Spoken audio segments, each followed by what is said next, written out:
Good afternoon. Good afternoon. Happy Dr. Martin Luther King Day. I want to salute Dr. Martin Luther King on his birthday, special day.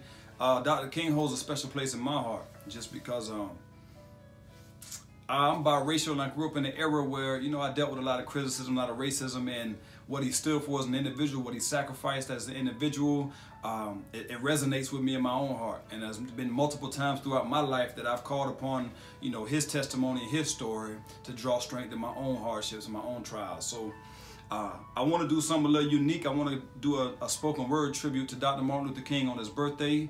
And in doing so, I want to tell my story, my struggle. And it's entitled, I Will Remember. I remember my very first taste of discrimination.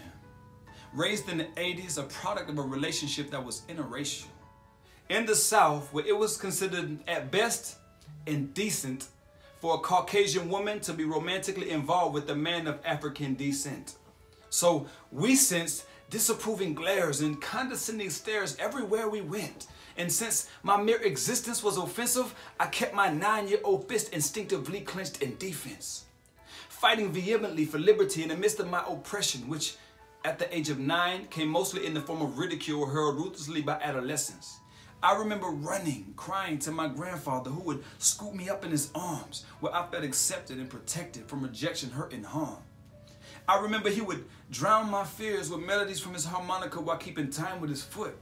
And in that deep, rich bass voice, he sing those old gospel hooks. Wade in the water, wade in the water, sweet Lord, sweet chariot, coming for to carry me home.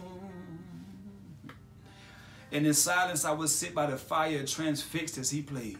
His skin the blackest ebony, his hair the color of ivory with age. When he finished, he would look down at me and say, Joshua, I remember when I was just your age, when colored folk were considered animals and barbarians and incorrigible fools, unworthy of worshiping in the same churches as whites, or learning in the same schools, or even swimming in the same pools. I remember struggling white diners would deny paying black customers tables upon which to eat, and on crowded buses, tired old black women were forced to stand on sore feet while healthy young white men sat comfortably in the seats. Those who resisted or protested were beat, flesh torn open by the teeth of beasts on the leashes of police who hosed them down in the streets. Young boys were hung from trees and little girls were bombed by cowards hiding behind sheets. But I remember. Oh, I remember something remarkable making its way into the hearts and minds of the oppressed. The spirit of Rosa Parks that refused to move and sat in silent protest. The dream of Dr. King awakening us to the reality that it was time for progress. The freedom song springing forth from every soul and spilling onto signs that profess. We shall overcome. We shall overcome. Oh yes, we shall overcome. And with the voices of a million ancestors echoing in his ears, I watched tears fall from my granddaddy's eyes. And when I asked him why he cried, he smiled with pride and said, because I remember. You see, my father was a slave son and he taught me where we came from. Ripped from our homeland and stripped of our native tongues. Babies torn from bosoms of mothers and wives stolen from husbands. Driven into a new land, given new names and new customs. We grew accustomed to being treated as mere pieces of property. Subjected to heinous crimes and unspeakable atrocities. It seems to me that quite possibly the single most shocking thing is we survived. By the grace of the Most High, we survived. We sang our way through long days in the fields and took the scraps that they gave us and made them into meals and even perfected some of the exquisite dishes for which black kitchens are best known. Collard greens, cornbread, and neck bones, oxtails, white rice, and fresh corn. We were knocked down and stepped on, but got up and pressed on.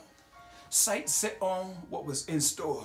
Becoming pioneers and mentors, scientists and inventors, actors and preachers, activists and teachers, active in the game and no longer just passive in the bleachers, actually seen as not necessarily stronger or weaker, but what we've been all along, and that's equal. We paid the price to change our plight and make things right. And thanks to white abolitionists and freedom riders who gave us the support and strength to fight, we've obtained our liberty, our dignity, and our rights now. We have been represented in the Congress, the Supreme Court, and in the White House. Yea, the past is long and dark, and the present is by no means perfect, but it's different now. We have overcome sorrow and defeat and marched to triumph and victory now. The freedom cries of our ancestors are mere whispers echoing in the distances now. Wounds are healed and scars are fading. It's history now, but we've written it down so that you and I remember.